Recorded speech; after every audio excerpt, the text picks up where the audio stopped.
Amados irmãos, abra sua Bíblia comigo no Evangelho segundo escreveu São Mateus, capítulo 11. Depois de Jesus dar testemunho da vida de João Batista, depois de ele falar das cidades impenitentes, depois de Jesus Cristo mostrar para nós a importância de termos um coração humilde na presença do Senhor e da revelação de Deus, Jesus encerra o capítulo 11 de Mateus, no verso 28, que é o texto que nós queremos nessa noite refletir com os amados irmãos e todos que estão aqui neste lugar. Mateus, capítulo 11, versículo 28. A palavra de Deus diz assim: Vinde a mim, todos que estáis cansados e sobrecarregados, e eu vos aliviarei.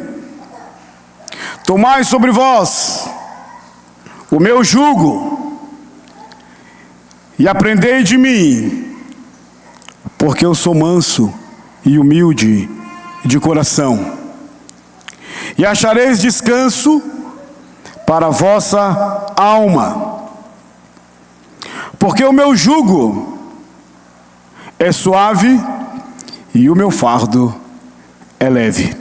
Repete comigo essa porção da palavra de Deus bem alto, em nome de Jesus. Vinde a mim, todos que estáis cansados e sobrecarregados, e eu vos aliviarei. Mais uma vez bem alto: vinde a mim, todos os que estáis cansados e sobrecarregados. E Jesus diz assim: e eu vos aliviarei. Amém. Pode tomar assento em nome de Jesus. Amados irmãos, no primeiro livro da Bíblia, Gênesis, lá no Bereshim, quando Deus criou Adão, colocou Adão no jardim do Éden, depois Eva, a Bíblia diz que Adão pecou contra Deus. E Deus, no meio do seu juízo, Deus, ele faz um convite para Adão. Ele diz: Adão, aonde é que tu estás? Na verdade, Deus estava dizendo: vinde a mim, Adão. E Adão estava escondido por trás das árvores, porque ele tinha pecado contra o nosso Senhor. Desde o livro de Gênesis, o primeiro livro, e percorrendo toda a Bíblia, nós vamos perceber que Deus sempre é aquele que é a primeira ação.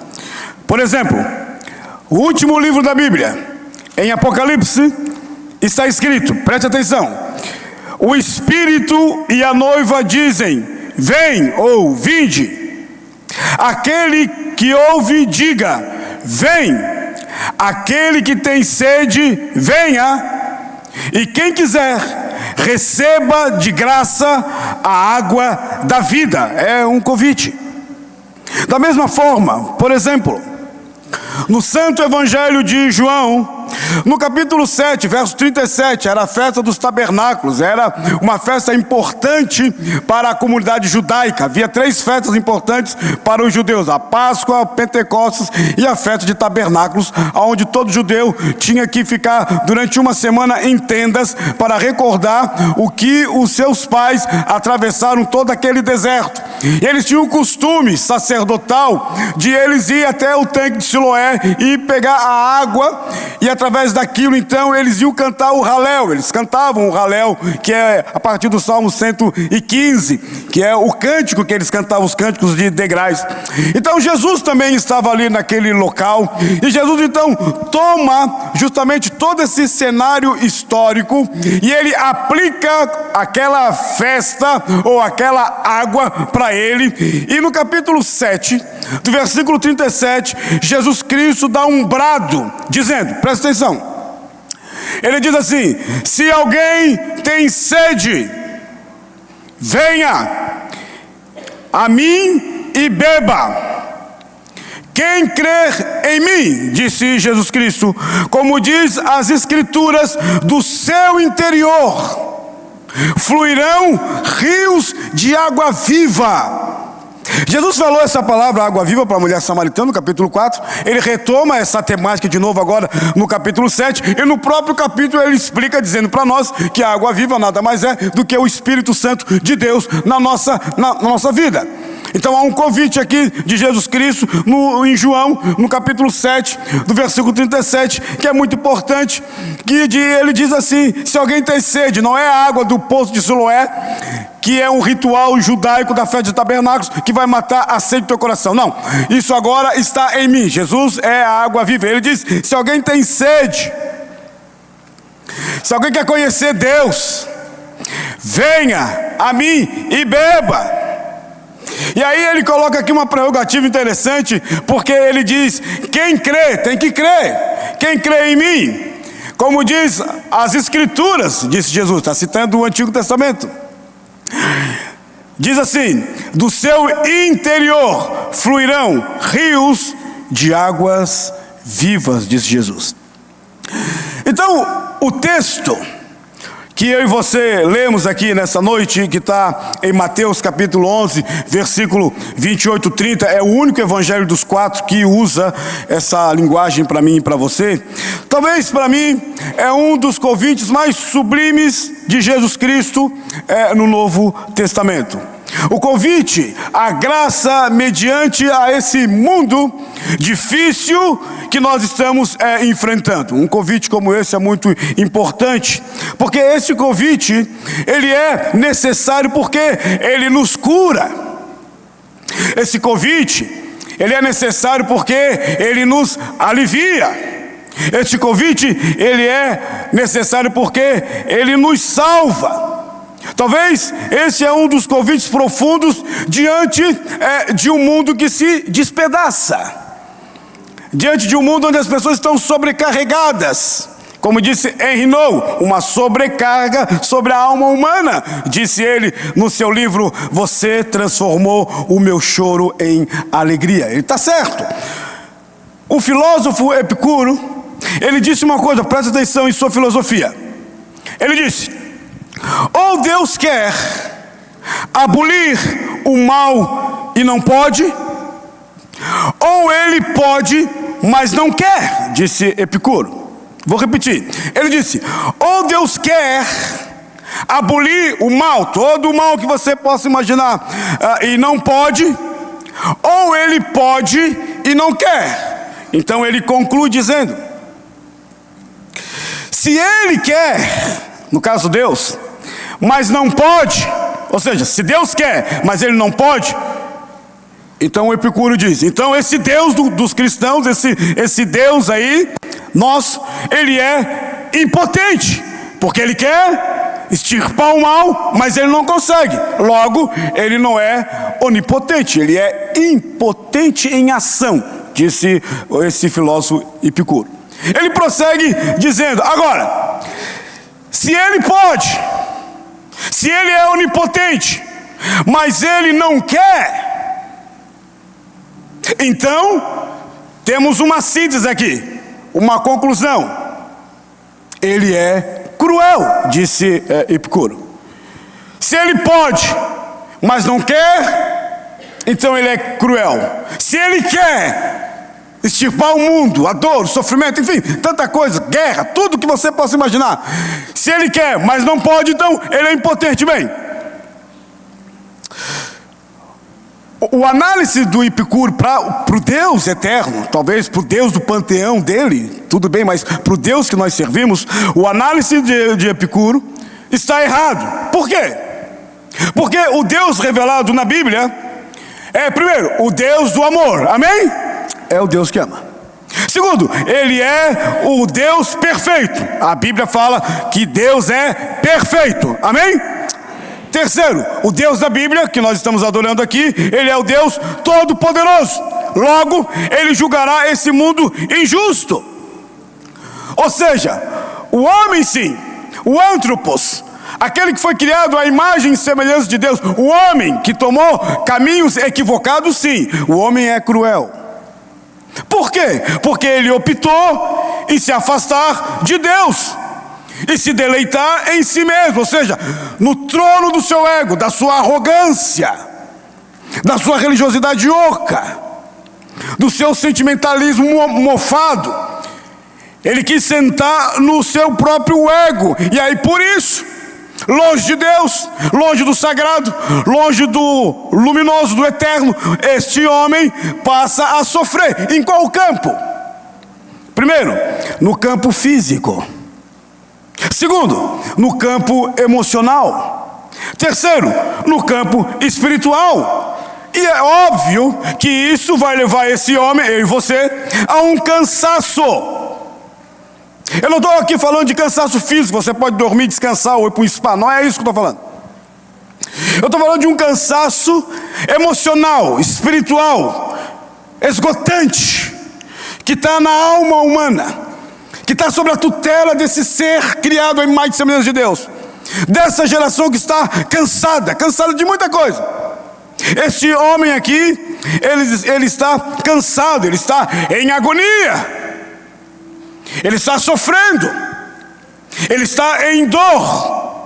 Então, Deus em Cristo, Ele é tão bom, que Ele vem para mim e para você, nos convidando e dizendo: vinde a mim. Não é pastor, não é padre, não é religioso, não é ideologia política, não é o meu político de estimação, não é o professor intelectual cognitivo da universidade, não é ninguém dessa esfera humana. Isso extrapola o cosmos, é supra. O convite de Deus em Cristo é um convite importante, porque Ele está dizendo: vinde a mim, todos que estáis cansados e sobrecarregados. Uma carga pesada sobre a sua alma, que entala a sua garganta, a sua mente e a sua vida. Todos que estáis cansados e sobrecarregados, e eu vos aliviarei. Preste atenção um pouquinho. Alguns usam esse texto para dizer: bem, esse texto é um texto que serve para a pessoa que está lá fora, para a pessoa que está perdida, para a pessoa que não conhece a Deus, para a pessoa que precisa vir a Deus. Só porque o texto não está falando isso. O texto está incluindo todos nós aqui. O texto começa dizendo assim: vinde a mim. Há um convite aqui. Mas e quem é que tem que ir a Cristo? Todos. Mas que todos são esses? Que estáis cansados e sobrecarregados. Ele não está falando aqui de ímpio e de alguém que crê em Deus. Ele está falando aqui todos.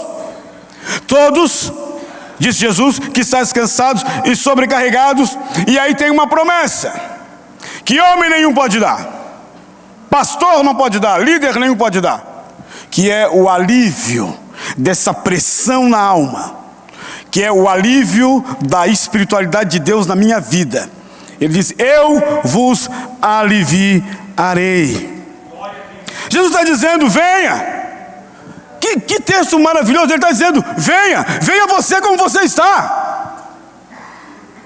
Venha você como você está. Ninguém sabe como você talvez chegou aqui nesta noite, neste culto de domingo, neste domingo do dia 13, neste culto de Santa Ceia. Ninguém sabe como você entrou, sentou aí neste banco. Jesus está dizendo: venha.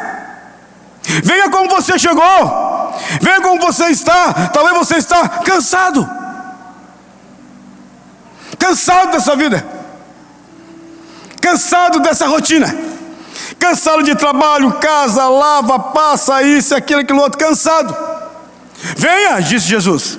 Talvez você está abatido na alma, no sofrimento, na mente, no coração. Venha. Talvez você está machucado ou com ansiedade. Talvez você está doente, está cansado. Talvez você está enlutado, perdeu alguém, cansou, desanimou, desalmou.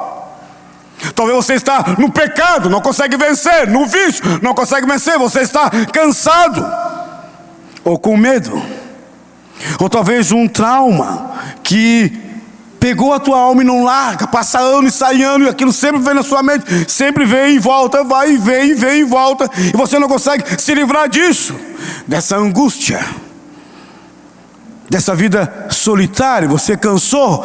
Talvez vem na igreja, sai da igreja, não consegue fazer amigo, não consegue se relacionar. É uma pessoa que não consegue ter um relacionamento de amizade ou com alguém. Você está cansado, você precisa de alguém que te alivie. Você precisa de alguém que direcione a sua vida. Ou você está desempregado, cansou das injustiças deste mundo. Enquanto muitos têm tantos, e você parece que não tem nada. Você está cansado, desalmado. Lá vai mais um ano de 2025. Lá vou eu, na minha angústia, na minha tristeza, nos meus desvaneios, nos meus sonhos que não se concretizam. Lá estou eu e eu me cansei. Eu estou cansado. Ou você está ferido, tem um peso, um doxa na sua alma, no seu coração. A sua mente está pesada. É um turbilhão de pensamentos que corre por aqui, como um cavalo chuco no campo da era. Você não consegue laçar. Você está cansado, perdido, talvez sem rumo, não sei.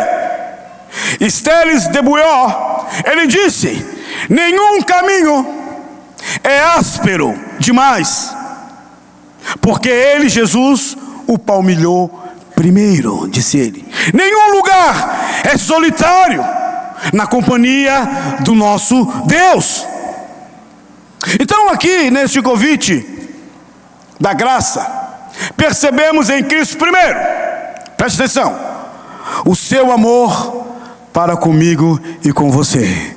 Segundo, a preocupação que Ele tem comigo e com você. Terceiro, a bondade e a soberania de Deus sobre o tema alma, psique, mente, coração.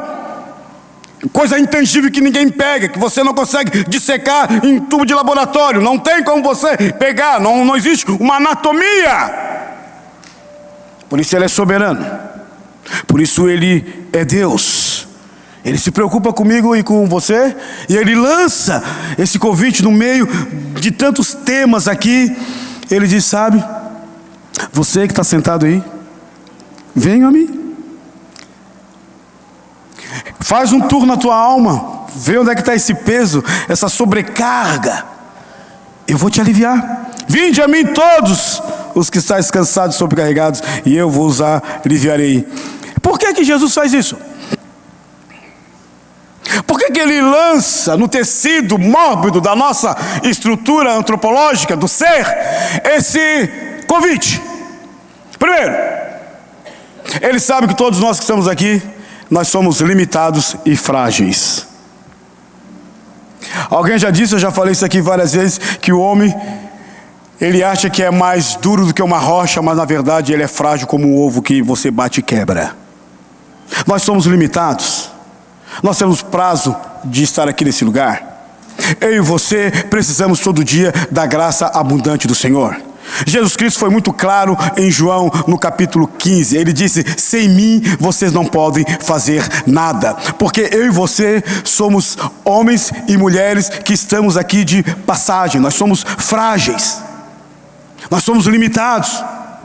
Tem coisa na nossa ossada que nós não conseguimos dominar, que nós não conseguimos realizar, que nós não conseguimos fazer. Tem que ter uma mão de Deus aí, tem que ter o Deus me orientando. Às vezes eu quero fazer tudo na força do meu braço, na força da minha capacidade, ou do meu dinheiro, ou sei lá o quê. E aí eu descubro que eu sou frágil, que qualquer coisa, uma doença ou qualquer outra coisa, pode me fazer refletir sobre a vida. Então Jesus Cristo sabe que nós somos humanos. E tem uma coisa importante: Jesus não fala de humanismo. O humanismo é uma filosofia. Jesus fala de humanos, de homens que foram criados à imagem e semelhança de Deus, a imago Dei, que tem capacidade de pensar, decidir, sentir, ser moral. Esse homem, ele é limitado. Esse homem, Deus falou que esse homem ia virar pó. Esse homem, ao mesmo tempo que ele é limitado, ele também pode ser eterno. Porque Jesus, em João capítulo 11, ele disse: aquele que crê em mim, está falando do homem, ainda que esteja morto, viverá, porque ele é maior do que a morte. Então, esse homem frágil, ele encontra amparo. Aonde? Em Deus. Algum tempo atrás, já faz muito tempo, houve um incêndio numa mata lá, eu acho que no norte do Canadá, dos Estados Unidos. E aí eles chegaram lá naquele local e eles perceberam uma coisa interessante, que todas as aves, elas estavam com as suas asas abertas, em posição de voo. Então eles perguntaram por que essas aves não voaram. Elas poderiam ter escapado desse fogo que pegou na mata. E aí então, quando eles chegaram para analisar e fazer todo aquele prospecto ali, quando eles levantaram aquelas aves, ali estavam os seus pintainhos, os seus filhotinhos. Elas abriram as suas asas para proteger os seus filhos menores, pequenos, que não conseguiam voar daquele fogo. Elas poderiam ter voado e deixado eles, mas elas não fizeram isso. O nosso Deus é o Deus que estende as suas asas para mim e para você. O nosso Deus é o Deus que é o guarda de Israel. O nosso Deus é o Deus que eu falei, eu acho que domingo retrasado, Ele é o nosso refúgio no momento de dor, de sofrimento e de crise. E nós temos que alimentar e realimentar esta fé cristã no Cristo que fala para mim e para você nesta noite. Então nós somos frágeis, nós precisamos de ajuda na nossa caminhada. Ninguém é um super-homem, ninguém é de ferro. Todos nós somos humanos, todos nós precisamos da proteção de Deus. Na caminhada dessa longa vida que nós vivemos, nós precisamos cada dia mais da ajuda de Deus. E também porque nós vivemos numa era de desilusão. Então Jesus lança esse convite aqui para mim e para vocês, porque nós precisamos de consolo, de paz, de perdão e de salvação. Todos nós que estamos aqui precisamos de consolo, de paz, de perdão e de salvação. O Frederico o Grande, ele disse: o tempo em que vivo está repleto de tribulação, como o nosso, mas minha esperança está no Senhor. A minha esperança está em Ti, Deus. É interessante porque o convite que Jesus Cristo faz, ele está dentro de um contexto que eu falei aqui para vocês de maneira rápida. Começa no capítulo 10, capítulo 11, vai encerrando no capítulo 12. Ele está dentro de um contexto de desilusão. As pessoas estavam desiludidas com a religiosidade vazia e oca, porque colocaram uma canga pesada sobre as pessoas daquela época. Elas não conseguiam viver, respirar. Elas estavam desiludidas no campo social. Pobreza, fome, injustiça, tanta coisa naquela época, né? Elas estavam desiludidas no campo político. O Império Romano, o Herodes, estavam sufocando aquela geração de Jesus. O povo, quando Jesus Cristo fez este maravilhoso convite, eles estavam cansados, como cansados está o nosso povo aqui no Brasil, abatidos, sem esperança e sobrecarregados. Então Jesus, sabendo que eles estavam carregando um peso, Ele lança esse convite maravilhoso para mim e para você: vinde a mim, todos que estão cansados e sobrecarregados, e eu vos aliviarei. Aleluia. Essa é uma esperança cristológica. Só Cristo que pode ofertar para mim e para você. Vinde a mim, jovem que entrou aqui. Vinde a mim, idoso. Vinde a mim, mulher, homens, todos que estão cansados, sobrecarregados, que precisam de Deus na vida, na alma, no coração. Como é culto de Santa Ceia, quero ser breve aqui, quero tirar desse texto 6 lições que nós aprendemos do texto que nós lemos. Primeiro, devemos ir a Cristo nessa noite. Quando eu vou a Cristo, eu levo com Ele o meu coração, a minha casa, a minha alma, as minhas frustrações, tudo. E Cristo diz: eu vos aliviarei. Segundo, devemos seguir a Cristo, não só ir a Cristo. Nós devemos seguir a Cristo. Ele diz: vinde a mim, venham, sigam-me. Vejam como é. E isso vai trazer alívio. Não é uma coisa de um start mental, é uma coisa de vida com Deus. Eu vou te aliviar, vinde a mim. Devemos seguir a Cristo. Terceiro, não devemos só ir a Cristo, não devemos só seguir a Cristo, mas nós devemos aprender de Cristo.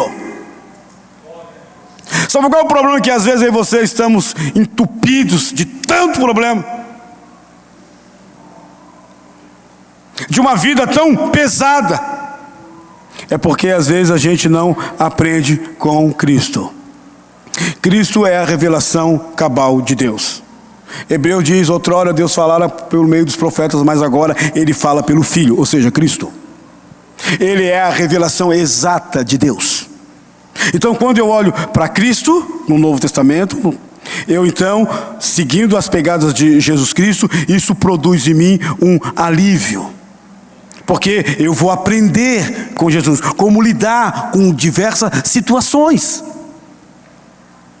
Por que a ansiedade está carcomendo a gente? Cristo falou da ansiedade, não vou entrar aqui, que é outro tema.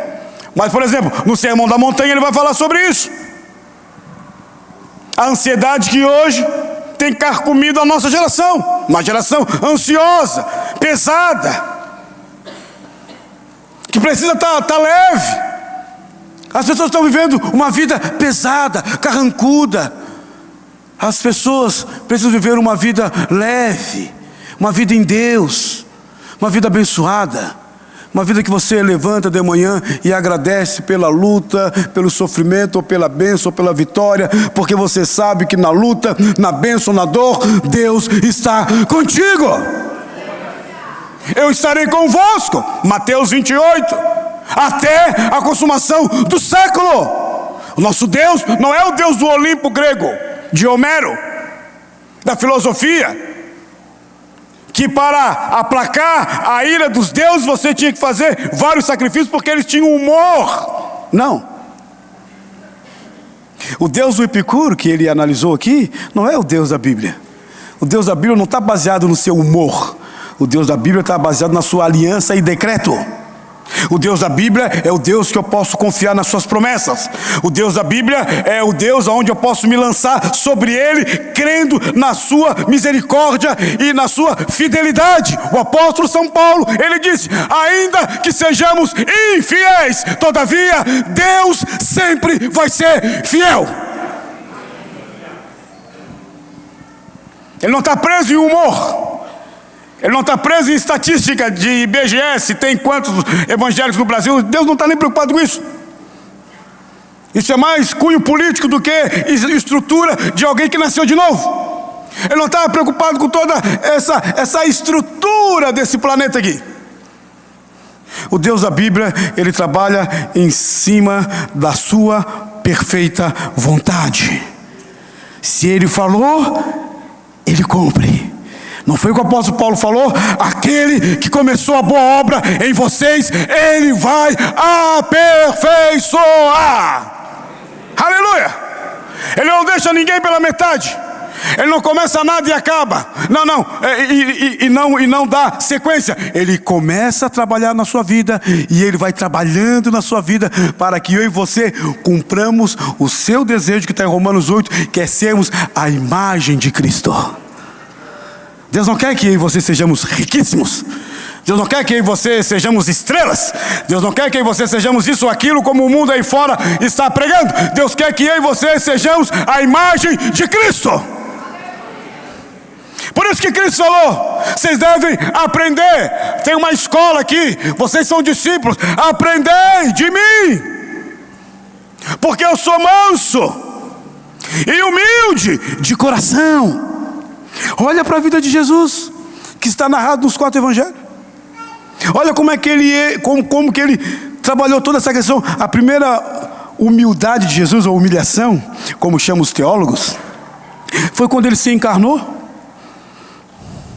Você pensa num Deus em Cristo, que é Deus, agora se encarna, desce a este vale chamado mundo aqui, e ele se humilha na sua encarnação. Está lá em Filipenses, eu não vou ler para você, mas ele se humilhou. Ele estava limitado no tempo e no espaço.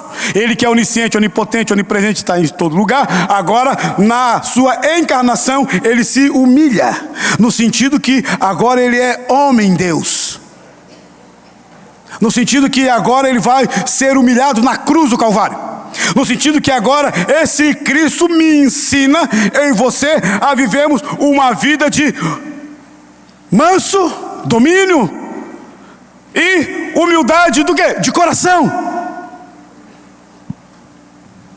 Se você entrou aqui nessa noite, seu coração humilde, seu coração transformado pela potência de Deus, seu coração dizendo: Deus, realmente eu preciso de Ti, Senhor, me orienta, me guia, me ajuda na educação dos meus filhos, no trato com a minha esposa, no trato com o meu esposo, amanhã, segunda-feira, quando eu vou lá para o meu serviço, ou se você é patrão, sei lá o quê, e se você pede essa orientação, essa direção magnífica do Espírito, que vai orientando você, se você tem essa humildade, Deus vai te conduzir, Deus vai te ajudar, Deus vai te ajudar e fortalecer.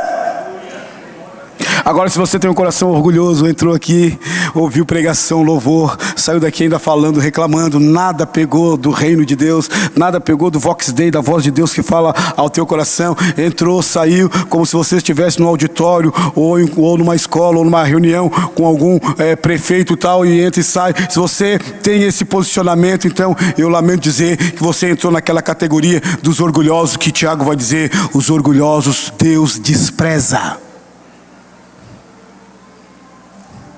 Os arrogantes Deus despreza.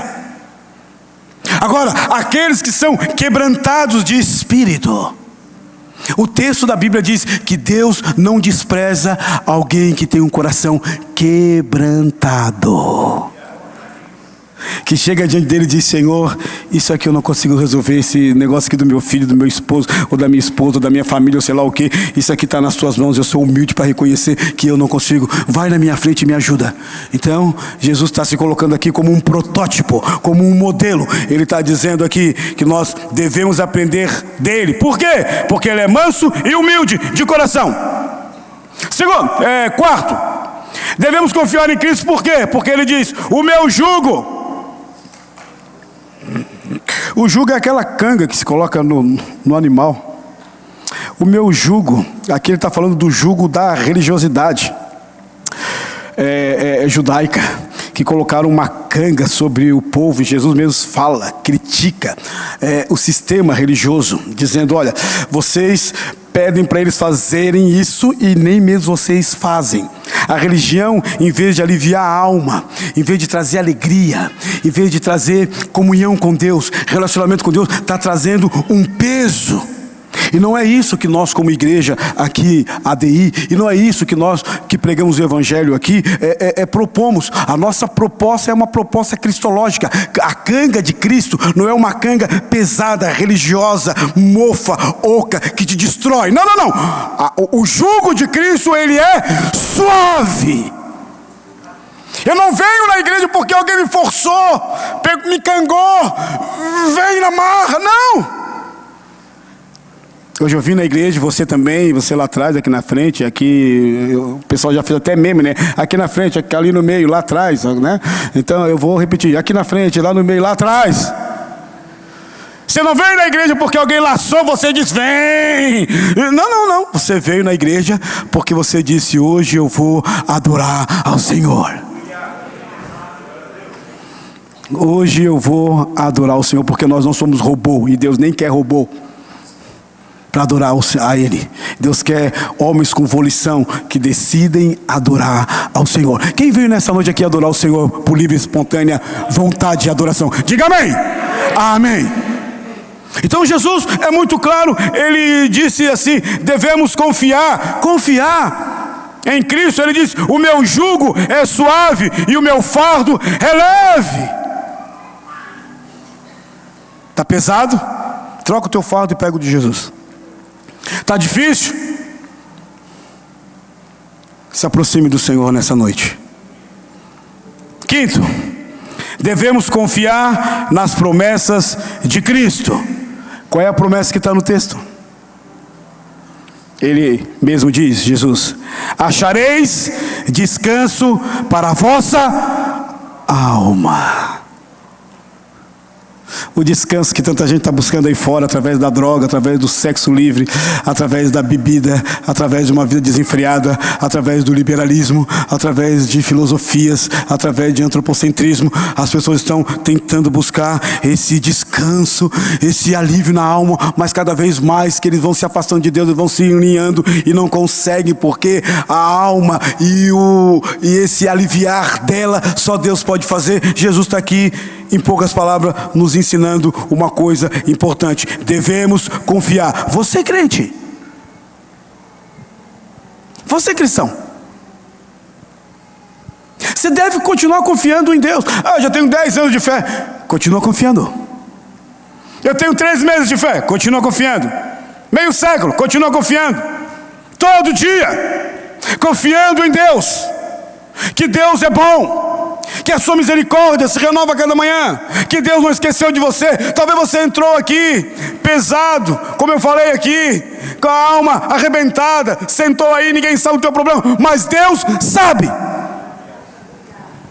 Deus conhece cada um que entrou aqui, conhece seu nome, seu CPF, seu RG, sua rua, seu CEP, que você gosta, que você não gosta, sua lágrima, sua dor, sua tristeza. Deus conhece você de trás para frente, de frente para trás. Deus te conhece.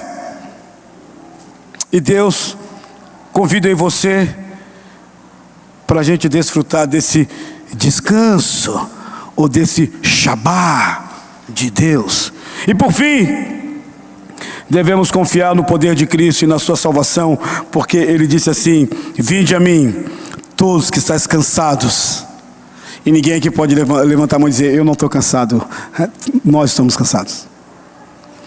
Nós precisamos que Deus venha todo dia nos aliviando, tirando a pressão, nos renovando, fazendo a gente ficar de novo vidrado por Ele, amando Ele, tendo essa paixão por Ele. Vindo na igreja não é um peso, na igreja é um privilégio. Adorar o Senhor, levantar as mãos ao Senhor, pegar agora nesses elementos aqui, é uma alegria, não é pesado, não, é uma alegria. Eu sou livre para adorar o Senhor. Aleluia. Então, eu encerro dizendo: Jesus é poderoso para colocar, primeiro, em nossos lábios um novo cântico. Talvez a sua música aí está sempre falando na sua casa, é sempre problema.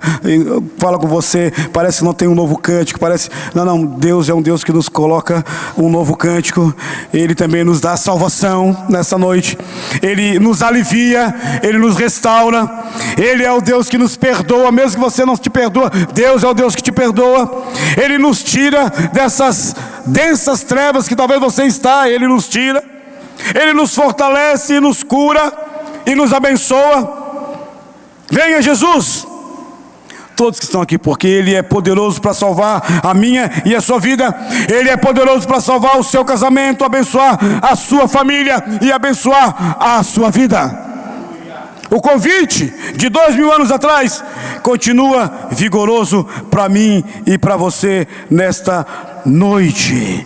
Talvez você chegou aqui cansado, abatido, machucado, com ansiedade, doente, enlutado, no pecado, no vício, com medo, com trauma, depressão, angustiado, solitário, sem amigo, desempregado, ferido, com um peso na alma, na mente, perdido, sem rumo. Jesus diz para mim e para você: vinde a mim, todos que estão cansados, sobrecarregados, e eu vos aliviarei.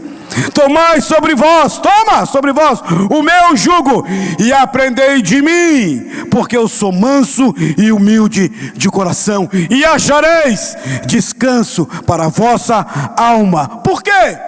Porque o meu jugo é suave e o meu fardo é leve. Aleluia.